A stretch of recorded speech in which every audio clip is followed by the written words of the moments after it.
de Jesus. Amém. Amém, igreja? Glória a Deus. Semana abençoada. Coloque em Lucas 4. Por favor,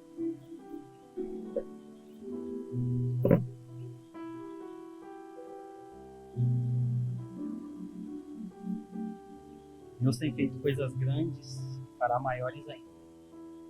Sobre as nossas vidas e sobre essa igreja, em nome de Jesus.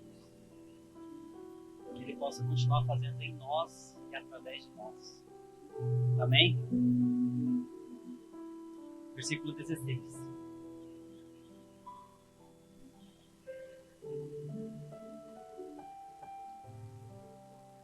Coloca a versão Almeida e corrigida aí para mim, por favor. Isso, é assim mesmo.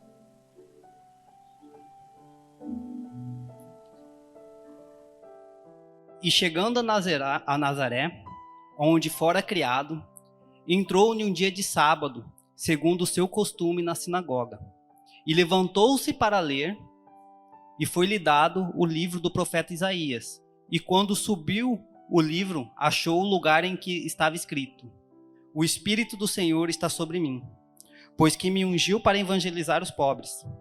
Enviou-me a curar os contritos de coração, a proclamar liberdade aos cativos e a restauração da vista aos cegos, a pôr em liberdade os oprimidos e a anunciar o ano aceitável do Senhor.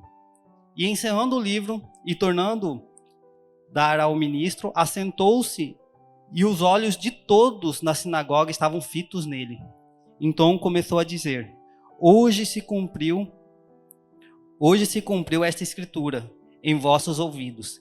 E todos lhe davam testemunho e se maravilhavam das palavras de graça que saíam da sua boca e diziam: Não é este o filho de José?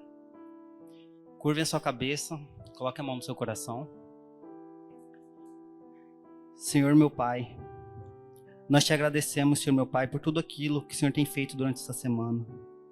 Te agradecemos de todo o livramento. Te agradecemos de toda a graça e bênçãos que o Senhor tem derramado, Senhor meu Pai, sobre as nossas vidas. Que nessa noite, Senhor meu Pai, o Senhor venha derramar sobre nós sabedoria e revelação de quem o Senhor realmente é. Nos ensine, Senhor meu Pai, com cada palavra que for ministrada aqui hoje, Senhor meu Deus. Coloque no nosso coração, Senhor meu Pai, o Teu Espírito. Que o Teu Espírito possa nos mover, Senhor meu Deus. Que venhamos, Senhor meu Pai, caminhar em direção ao alvo, que é Cristo. Que o Senhor seja formado em nós, Pai. Que o Senhor, meu Deus, faça em nós e através de nós todos os dias. Te agradecemos e te louvamos, Pai, por tudo que o Senhor tem feito e aquilo que o Senhor ainda vai fazer. Que cada um que está aqui, Senhor meu Pai, não possa sair daqui sem nada, Senhor meu Pai. Que a Tua palavra entre no coração de cada um e permaneça, Senhor meu Deus, por onde eles estiverem, Senhor meu Pai. Te agradecemos e te louvamos. Amém. Quero falar sobre cosmovisão hoje. E eu gosto bastante desse texto de Lucas capítulo 4, porque quando Jesus ele vai para a sinagoga, um dos motivos que Jesus foi morto, um dos, né? Além de se declarar o Filho de Deus, ele foi morto também por falar que ele veio anunciar o ano aceitável do Senhor. E muitas vezes a gente se pergunta, tá, mas não sei se alguém aqui, algum de vocês já chegou de ler ou ver na Bíblia esse versículo e meditar sobre ele? Tem alguém? E aqui vai falar sobre o ano aceitável do Senhor. Se essa palavra é dita para os judeus, eles sabiam exatamente sobre o que Jesus estava falando. E, como eu falei, eu vou estar aqui hoje falando sobre cosmovisão. Falando nisso, meu esboço estava aqui. Cadê ele? Achei ele. Tinha esquecido do esboço. Tem que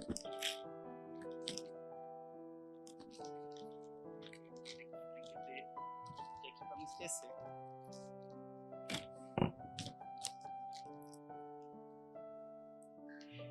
E Jesus vai dizer que ele veio para anunciar os evangelhos aos contritos de coração, aos cativos, aos pobres e por aí vai.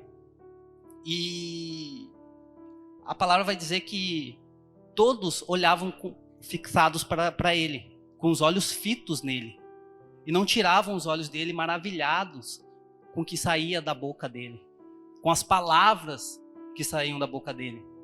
E aí eles questionavam: ué, não é esse o filho de José?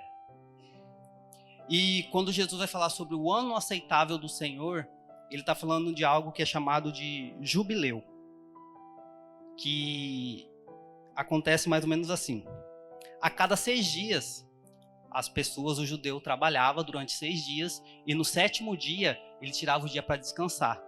Esse dia era chamado de dia sabático, semana sabática.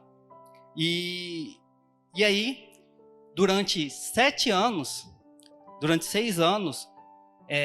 a terra, você poderia usar a terra, trabalhar na terra, só que quando chegava no 7º ano, aquela terra teria que ter um descanso. Isso era chamado de ano sabático.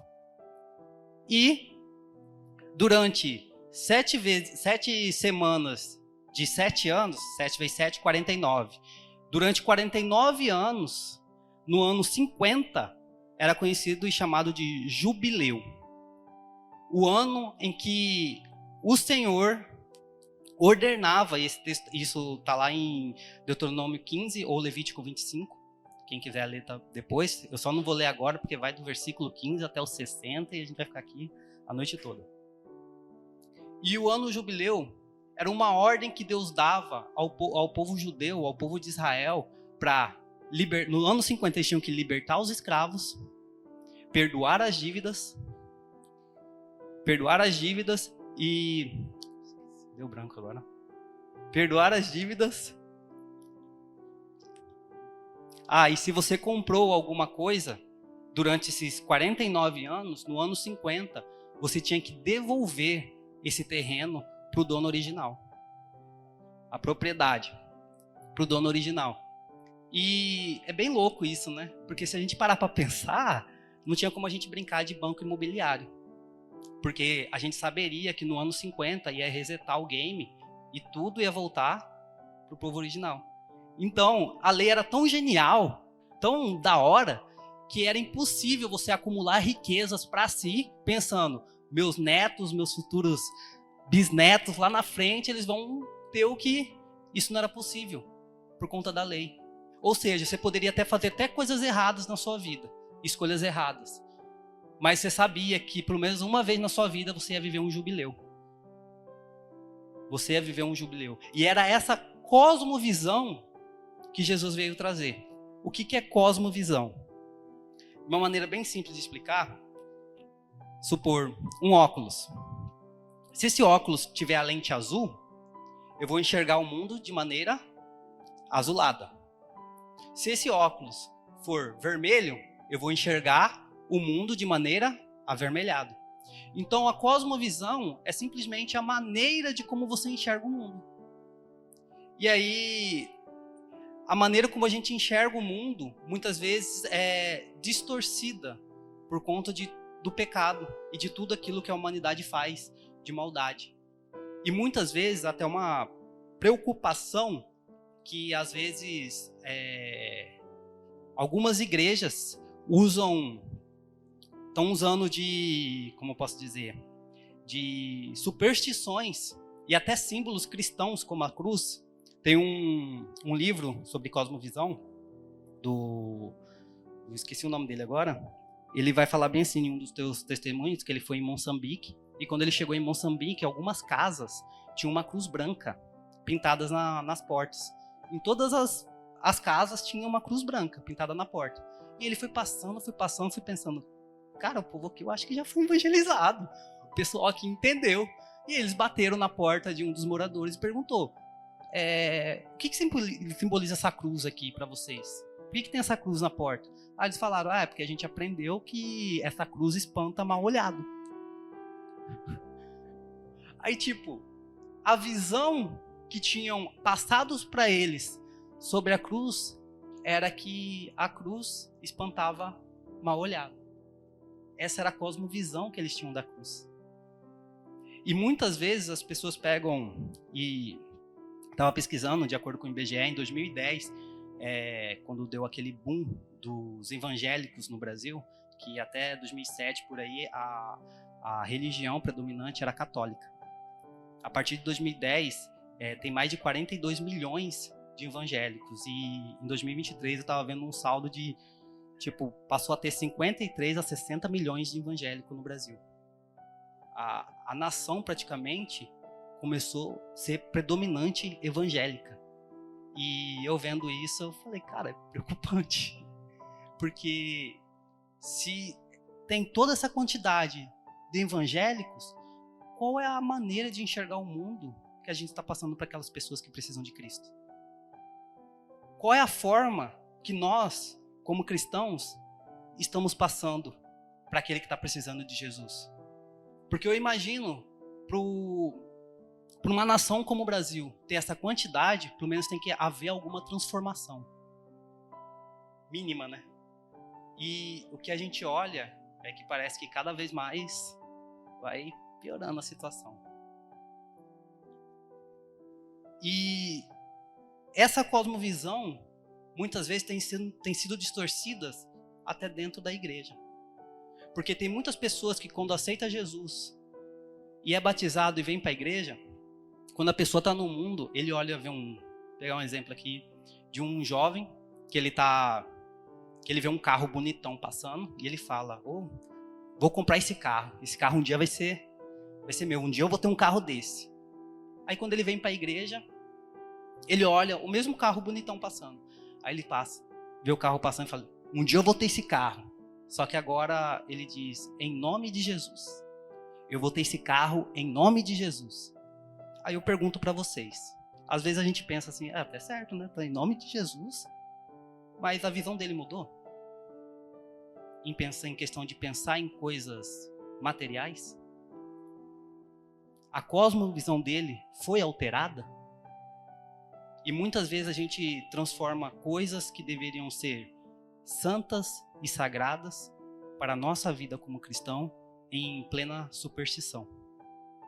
E isso muitas vezes tem afetado a nossa vida cristã ao ponto da gente não sentir amor pelo próximo. E muitas vezes nem conseguir sentir amor com nós mesmos. Lá em Gênesis, capítulo 3, amo Gênesis capítulo 3. Quando Adão e Eva pecam, a Bíblia vai dizer que os olhos dos dois se abrem. Por quê? Antes do pecado, eles tinham uma cosmovisão totalmente diferente do que o mundo era. Antes, eles não tinham o conhecimento do bem e do mal. Então, a cosmovisão deles em relação às coisas de Deus e aquilo que tinha na terra não era corrompido. Então, eles conseguiam enxergar tudo aos olhos de Deus, porque a palavra vai dizer que eles eram a imagem e a semelhança de Deus. Mas quando eles pecam, os olhos deles se abrem, a cosmovisão dele, a forma de enxergar o mundo deles muda totalmente. O homem e a mulher, quando eles pecam, a primeira coisa que acontece é que os olhos deles se abrem ao ponto de eles olhar para si e sentir vergonha de si mesmo. Quando Deus pergunta para Adão o que aconteceu, o homem olha para a mulher e coloca a culpa na mulher. É a mulher que o Senhor me deu. Inimizade com a mulher. E não só isso, acaba gerando uma inimizade com a própria terra. Porque antes o trabalho não era árduo. Antes o trabalho não era algo que você tinha que fazer e doía, que você não sentia prazer em fazer. Porque Adão, ele era agricultor. E enquanto ele exercia o seu trabalho, ele prestava um culto a Deus. Só que agora era um trabalho mais doloroso. E a cosmovisão dele em relação às coisas foi corrompida por conta do pecado. E essa cosmovisão, essa maneira de enxergar o mundo, tem afetado muitas pessoas até a chegar a Cristo. Porque, como eu estava dizendo, o ano jubileu, quando Deus chega para o povo e fala bem assim, vocês vão libertar os escravos, vocês vão perdoar as dívidas e vão devolver as terras. E não era só libertar os escravos, tá? Era você libertar os escravos e ainda dar uma compensação financeira para eles poderem seguir a vida deles até eles se estabelecer. Então não era só libertar os escravos. Não era só perdoar as dívidas. Não era só... Cara, esqueci de novo. Devolver a terra. Cara, devolver. Não era só devolver a terra. E aí, muitas vezes a gente se pergunta, né? Cara, tá. Beleza. Eu faço isso. Sem problema nenhum. Porque quando a gente olha com nossos olhos humanos, a primeira pergunta que a gente fez tá: o que eu vou ganhar com isso? Porque imagina só, você conquistar um monte de coisa durante 49 anos e no ano 50 você tem que devolver, soltar os escravos. No caso, vamos trazer para o dia de hoje, né? Vamos supor que você tem um empregado lá que trabalha para você. E aí você tem que dar uma compensação financeira para ele maior. E liberar ele. Vai lá, ó. Vamos colocar as terras, porque as terras naquela época era totalmente agrícola, a economia do país naquela época. Então a terra era como se fossem as empresas no dia de hoje. Então a empresa que você comprou, você tinha que devolver para o dono original. Então não tinha como você acumular alguma coisa. E a lei de Deus é perfeita. Ela é totalmente perfeita. Porque Deus sabia que tem pessoas que têm dom de administrar as coisas melhor do que outras. E Jesus, ele veio exatamente para isso, para implantar essa cosmovisão. A forma da gente enxergar as coisas aos olhos de Deus. E aí, muitas vezes a gente pergunta, tá, mas o que eu vou ganhar com isso? O que eu vou receber com isso em troca? E aí, pegar até um exemplo aqui, que uma vez no meu trabalho, né, eu fui contratar um freelancer para ficar no meu lugar em um evento, que eu tinha que ir para outro evento. E aí esse evento acabou passando um pouco do horário. E eu perguntei para ele, cara, tem como você ficar mais um pouco? Passou uns 30 minutos. Tem como você ficar mais um pouco? Porque o evento aí, o organizador acabou de mandar mensagem falando que vai passar uns 30 minutos. Aí ele falou, tá, mas o que eu vou ganhar com isso? Tá certo, né? Aí eu falei, não, a gente senta depois, conversa e eu vejo uma compensação financeira um pouquinho mais, para você ficar aí um pouquinho mais tarde. Aí ele falou, beleza. E a pergunta sempre é essa. Pra gente arrumar uma amizade, muitas vezes, a gente pergunta, o que eu vou ganhar com isso? O que eu vou ganhar com essa amizade? Acaba se tornando tudo por interesse. O que eu vou ganhar com isso? O que eu vou ganhar com isso? E essa é uma pergunta que essa geração tem feito. E muitas vezes não presta atenção naquilo que elas têm exercido. Elas escolhem as amizades com que elas querem e muitas vezes Deus já disse não. E mesmo assim teima e continua.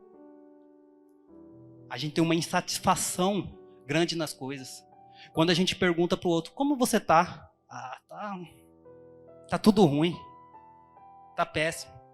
Como se só a oportunidade de você estar aqui hoje já é algo para se glorificar a Deus. A gente fica pensando sempre no próximo evento. Qual que vai ser o próximo evento? Qual que vai ser o próximo evento? Como que vai ser amanhã? Como que vai ser depois de amanhã? E por aí vai. E o judeu, ele começa a perguntar, tá, o que eu vou ganhar com isso, Senhor? O que eu vou ganhar com isso? E em Levítico, capítulo 26, 5, antes do povo perguntar, Deus já responde. E eles falam, e a lei está assim, vocês vão libertar os escravos. Tá, mas do que eu vou ganhar com isso? O quê? Talvez muitos de nós pensam assim, quando vem para a igreja,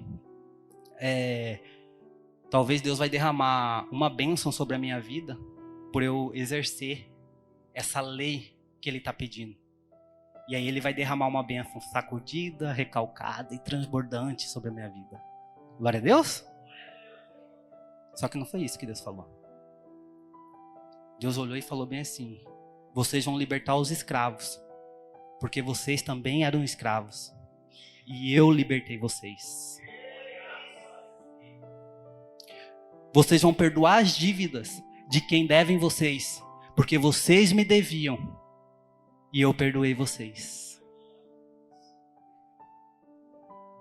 Vocês vão devolver a terra, porque toda a terra é minha. E eu que dei elas a vocês.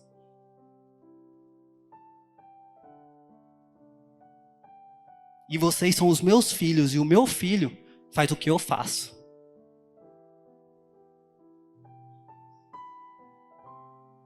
Ser como Deus, olhar ao mundo conforme Cristo olhou. A nossa lente não tem que ser conforme a lente do Wesley, conforme a lente do Antônio. Tem que ser conforme a lente de Cristo. Cristo em nós é a esperança da glória. Cristo em nós é a esperança da glória. Não é sobre mim, não é sobre você, é tudo sobre Ele. E a gente sempre vive pensando no próximo evento. Muitas vezes eu já vi pessoas, infelizmente, até dentro da igreja, que se afastaram da presença de Deus porque ficaram sempre pensando nessa questão, sabe? Qual que é o próximo evento? Tipo, vou construir uma casa. E aí ele trabalha, vou construir minha casa, vou comprar minha casa. E aí ele compra a casa que ele quer. E aí ele fala, agora tem que imobiliar. Tem que arrumar tudinho. Deixar do jeito que eu quero. E aí ele continua trabalhando. E as coisas de Deus ficam de segundo plano.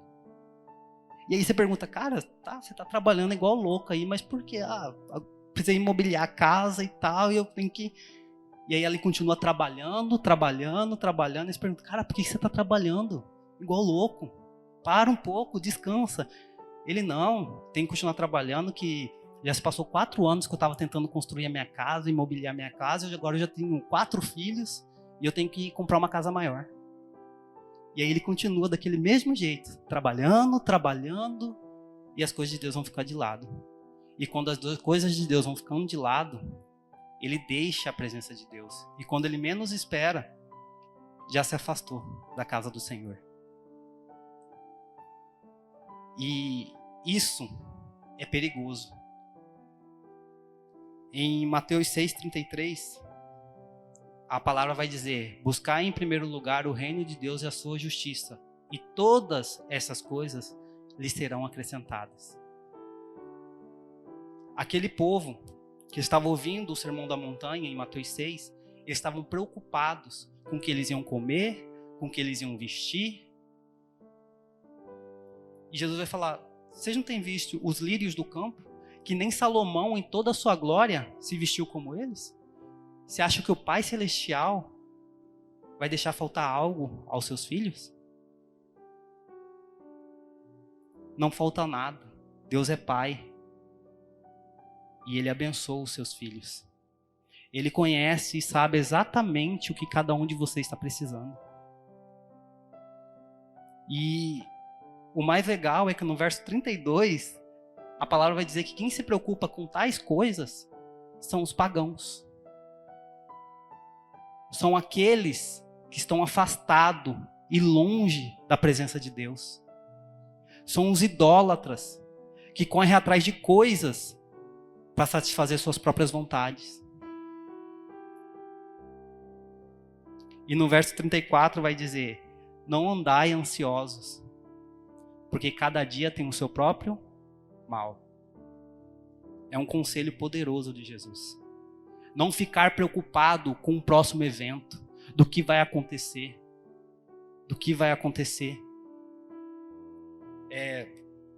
Eu não gosto muito de festa de família, porque toda vez que eu vou em festa de família, você encontra aquela tia chata, sabe? E a namorada? Fica enchendo a cabeça. Aí você fala: ano que vem vou vir com uma namorada, nem que eu tenha que alugar. Brincadeira. Vou vir com uma namorada. Aí você chega lá, com a namorada. Aqui, ó, tia. A namorada. Aí ela olha pra você, tá, e o casamento? Você fala, não. Aí falam, ano que vem, nem que eu tenho que financiar. Todo casamento, ano que vem eu vou vir casado. Aí você casa, financia tudo lá em 200 parcelas e consegue casar. Aí chega no próximo ano aqui, ó, minha esposa. Aí olha pra você e fala, tá, e o filho? Porque a idade passa, né? Tem que ter filho. Tem que encher a casa. Aí você fala, vou batalhar o ano inteiro. E vai ter um filho ano que vem. Aí você chega lá com o Onésimo. Misericórdia, repreendido.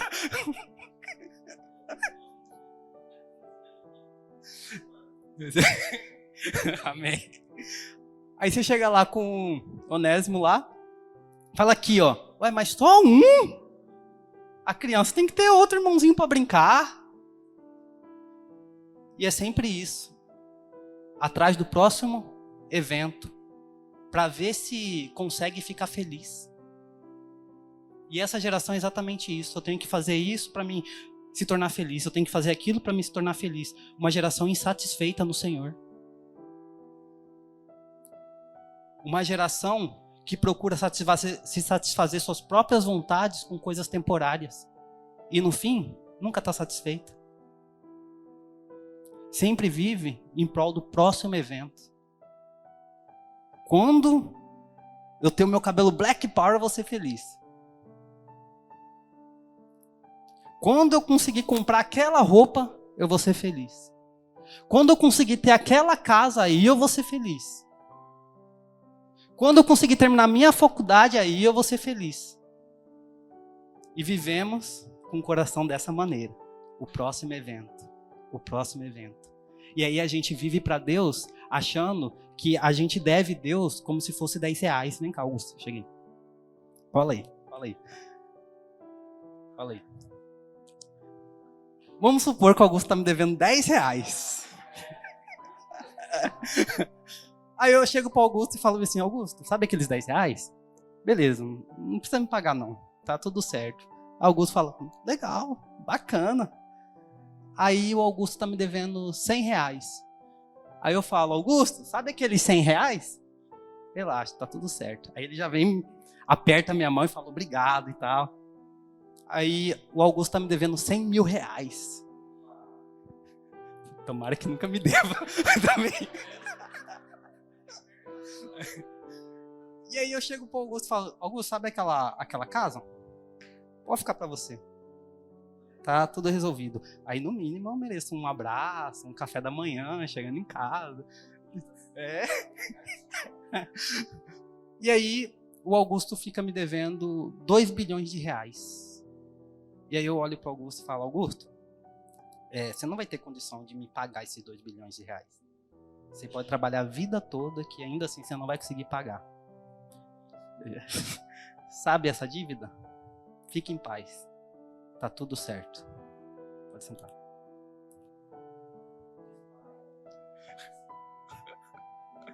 E a gente trata o perdão de Deus sobre nós como se muitas vezes fosse, se a gente devesse a Deus R$10. Porque o nível do amor de Deus sobre nós, muitas vezes é de acordo com o quanto a gente deve para Ele. E quando a gente entende isso, a gente quer derramar esse amor na vida de outra pessoa, porque a nossa dívida era impossível de ser paga. Era algo impagável. Só para vocês terem ideia, que um animal, um cordeiro, não poderia pagar a sua dívida. Só para vocês terem uma ideia, um ser humano nunca ia conseguir pagar a sua dívida. Nenhum anjo do Senhor iria conseguir pagar a sua dívida. Foi por isso que a palavra vai dizer que Deus amou o mundo de tal maneira que teve que entregar seu único filho para que todo aquele que crê não pereça, mas tenha vida eterna. Ele teve que dar o melhor que ele tinha no céu, que era o filho dele, por causa de mim e de você. Uma vez eu estava lendo o livro do Bill Johnson, A Presença. Quem tiver a oportunidade, um dia compra esse livro, muito bom. E ele estava contando alguns testemunhos que aconteceu na igreja dele, em Betel. E estava tendo uma conferência gigantesca na igreja, e uma das pastoras dessa igreja chegou do lado dele e sentou, e ficou perto dele. Né? E eles lá adorando a Deus, só que tinha uma mulher bem na frente, no primeiro banco, que ela adorava a Deus, caía no chão, rodava, pulava, corria. E aí na mente dele, ele dizendo no livro, que na mente dele ele falava, pra que isso? E era uma igreja pentecostal, então era pra ser algo até normal. E ele na cabeça dele, pra que isso? Pra que esse exagero todo? Pra que correr, pular, rodar? E aí essa pastora que estava lá dele, chegou perto dele e falou, é lindo, né, Bill? Quando você vê que uma pessoa estava escravizada com a prostituição durante 40 anos e Deus liberta ela. Muitas vezes a gente julga uma pessoa, a maneira dela adorar a Deus, que a gente não consegue entender o que ela passou para chegar até ali. O nível de adoração que você entrega a Deus é o nível da maneira como Ele perdoou você.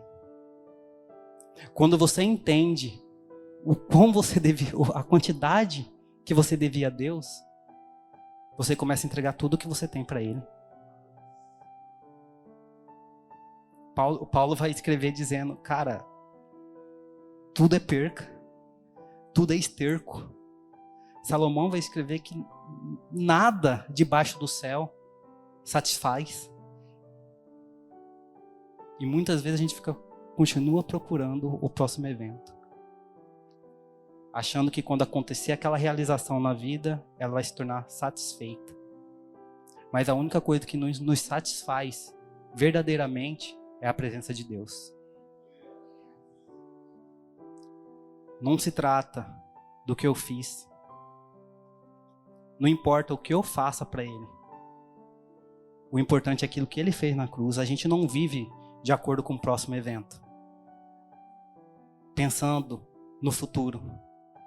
A gente vive por causa de um evento que aconteceu antes da fundação do mundo. É por isso que todas as festas judaicas sempre tem uma palavrinha no meio chamada lembra-se. Lembra-se. A festa do tabernáculo, lembra-se. A Páscoa, lembra-se. É para você lembrar de onde que Deus te tirou e aonde que você está agora. Muitas vezes a gente acaba sendo ingrato com tudo aquilo que Deus tem feito.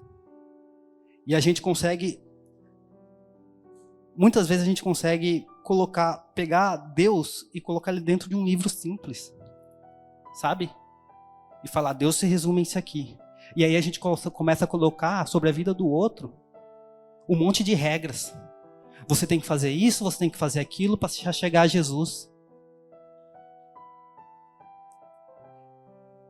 Coloca aí para mim, Cauã, Gálatas capítulo 1, versículo 9.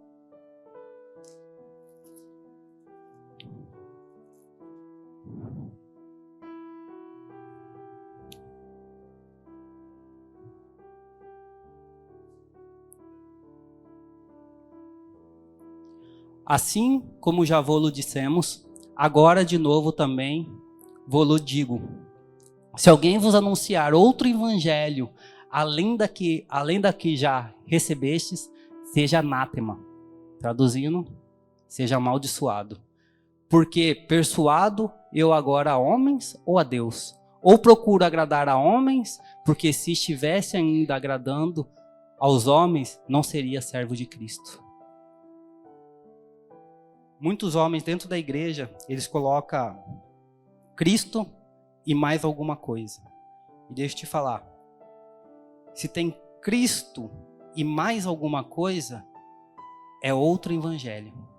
Menos o evangelho de Cristo. E como Paulo vai dizer, não merece nem ser chamado de evangelho. E muitas vezes... Como? Qual livro? O outro evangelho. E começa a colocar um monte de regras. Você tem que fazer isso, você tem que fazer aquilo, você tem que fazer isso, para se chegar até Deus. Sendo que Deus te deu tudo de graça. A salvação é mediante a fé. Não por obras, para que ninguém bata no peito e se glorie. Eu fui salvo por causa da minha própria força. Ele derramou sangue na cruz do Calvário por causa de mim e de você. Não importa o que eu tente fazer. E viver com essa insatisfação, à procura sempre do próximo evento, o que eu tenho que fazer agora para ser feliz? O que eu tenho que fazer agora para me se tornar satisfeito? A Bíblia chama isso de hedonismo. A busca pelo próprio prazer.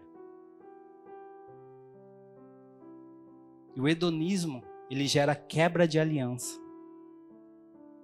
no mundo espiritual.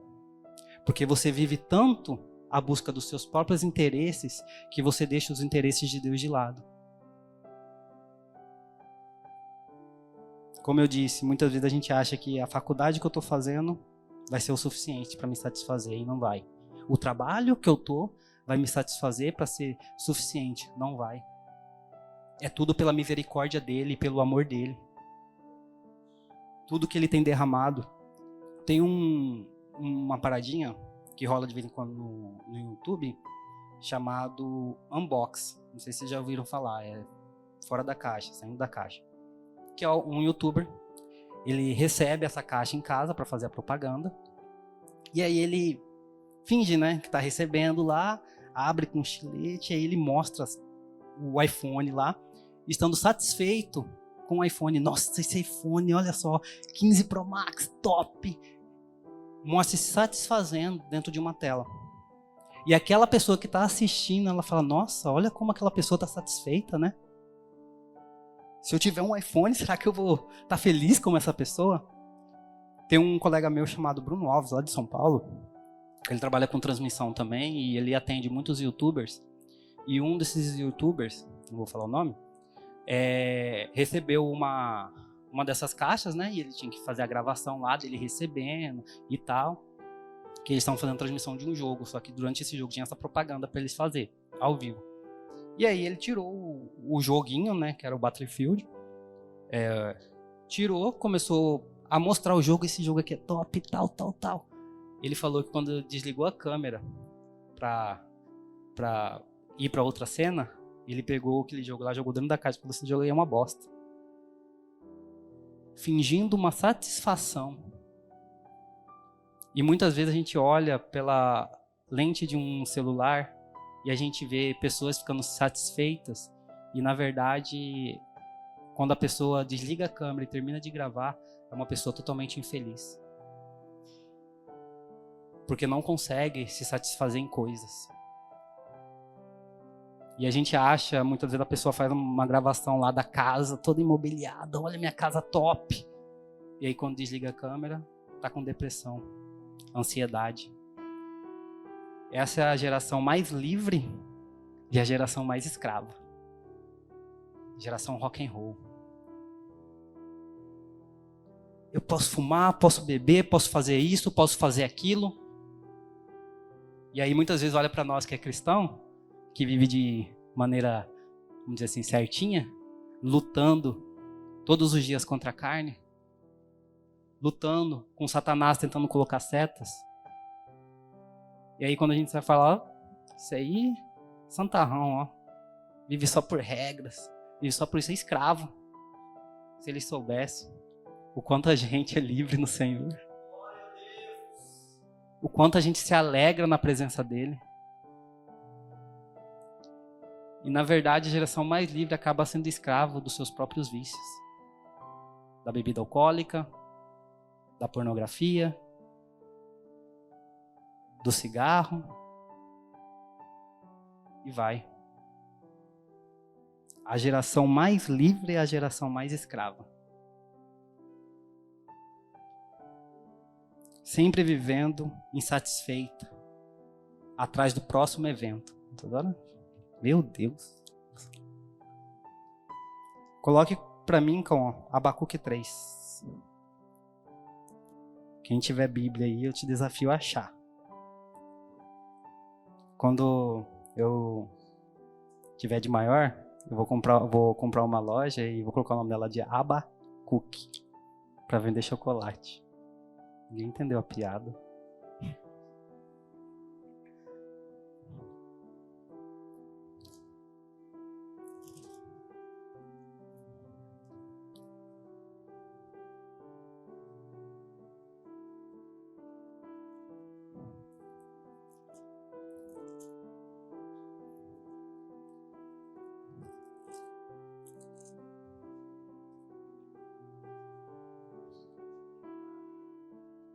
Acharam? Verso 17. E toda vez que eu leio esse versículo, eu fico impressionado como que um cara da antiga aliança conseguiu ter a revelação de algo sem Cristo ainda ter morrido naquela cruz. Ele conseguiu ter a revelação de quem Jesus era. Verso 17. Porque ainda que a figueira não floresça, nem haja fruto na vide, ainda que decepcione o produto da oliveira e os campos não produzam mantimento, ainda que as ovelhas da malhada sejam arrebatadas e nos currais não haja gado, todavia eu me alegrarei no Senhor e exultarei no Deus da minha salvação. O Abacuque conseguiu entender algo que a gente que teve a revelação de Cristo não consegue muitas vezes. Não importa se não teve vide, não teve videira, que o fruto não cresceu. Não importa se você não conseguiu prosperar naquilo. Não importa se você não conseguiu fazer um bom serviço nisso. Independente de qualquer coisa, eu me alegrarei no Senhor. É tudo de acordo com aquilo que Deus fez por nós. E vou pegar aqui o gancho do albergue para encerrar, porque a gente só faz pelo outro aquilo que um dia foi feito por nós. Como eu disse no começo,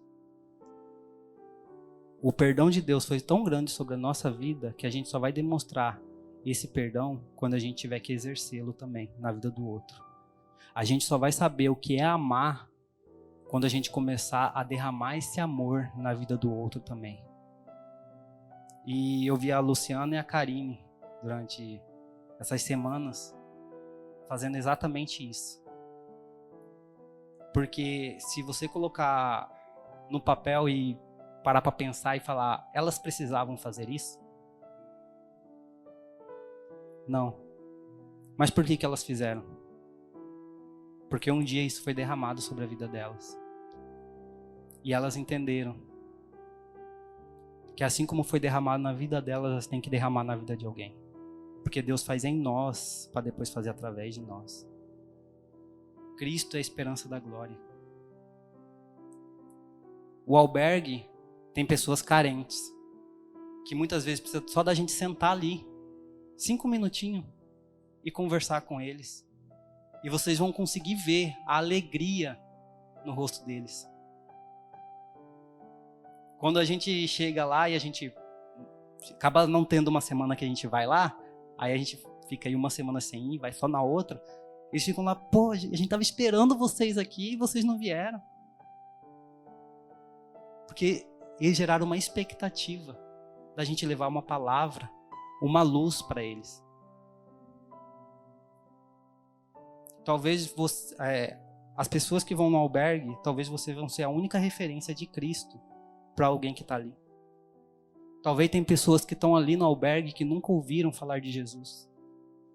E talvez você vai ser a representatividade de Jesus na vida de alguém. E muitas vezes a falta de perdão, a falta de empatia, de amor, impede de você viver isso. Impede você de derramar isso na vida do outro.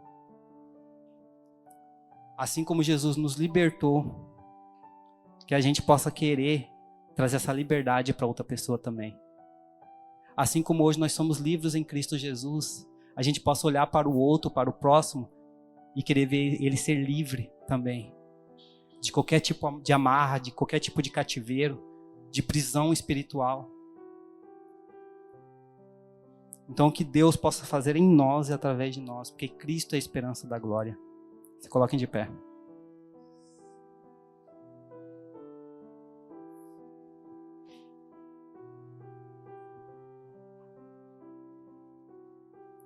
Que Cristo possa ser formado em nós. Que a gente não venha viver desesperado por causa do próximo evento.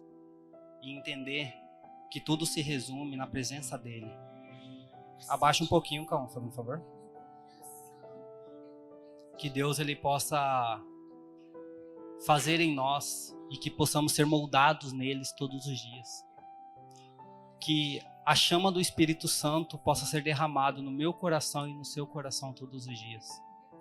Coloca a mão do direito no coração. Peço que nesse momento vocês comecem a adorar a Deus, a buscar a presença dele, que vocês possam refletir nisso que foi dito aqui em cima, que não é viver sobre o próximo, de acordo com o próximo evento, mas é viver de acordo nele. É viver lembrando daquilo que ele já fez por você no passado. Agora comece a trazer na sua mente aí onde você estava antes de conhecê-lo. Comece a trazer na sua mente o cativeiro que você estava e que ele te tirou de lá e te trouxe aqui para a presença dele. Você não foi trazido aqui pela sua própria vontade, mas foi ele que olhou para você e teve misericórdia e te trouxe até aqui hoje, para derramar a presença dele sobre a sua vida. Começa a adorar, começa a colocar na sua mente tudo aquilo que ele já fez pela sua vida, todo o livramento, toda a maldade que um dia alguém tentou fazer contra você e ele te livrou daquela pessoa, te livrou daquela enfermidade. Lembra quando você não tinha nada e ele começou a te abençoar? E ele começou a derramar bênçãos sobre a sua vida. E hoje você é usado por Deus para derramar bênçãos sobre a vida do outro. Que antes você foi curado por ele e agora você é usado por ele para curar outras pessoas também. Que antes ele tocou na sua ferida e agora ele está tocando na sua. Deixa o Espírito Santo agora vir na sua mente. Pai, que o Senhor possa acender o teu fogo no nosso coração, Senhor. Nos traga, Pai, a memória de tudo aquilo que o Senhor tem feito na nossa vida. De toda a luta que a gente teve que passar, Pai, para estar aqui hoje diante da tua presença, diante do teu amor, diante da tua misericórdia. Ministra em mim, Senhor meu Pai, e nos irmãos, a tua misericórdia e o teu amor diário, Pai. Que possamos viver coisas extraordinárias no Senhor, debaixo da tua presença. Que não venhamos, Pai, ficar, Senhor meu Pai, insatisfeitos com as coisas, mas que a gente venha lembrar, Pai, que os seus planos são perfeitos. Que o Senhor já determinou todo o nosso futuro. Que o Senhor é lâmpada para os nossos pés, Senhor meu Pai. Que as nossas escolhas venham ser baseadas de acordo com a sua visão, Senhor meu Pai, sobre esse mundo. Que a gente venha ser luz, Senhor meu Pai, para essa nação. Que a gente não venha ser só mais uma estatística lá fora de 53 milhões de evangélicos. Mas que a gente venha, Senhor meu Pai, mostrar para esse mundo que ainda há cristãos genuínos. Que ainda há pessoas, Senhor meu Pai, preparadas para anunciar o teu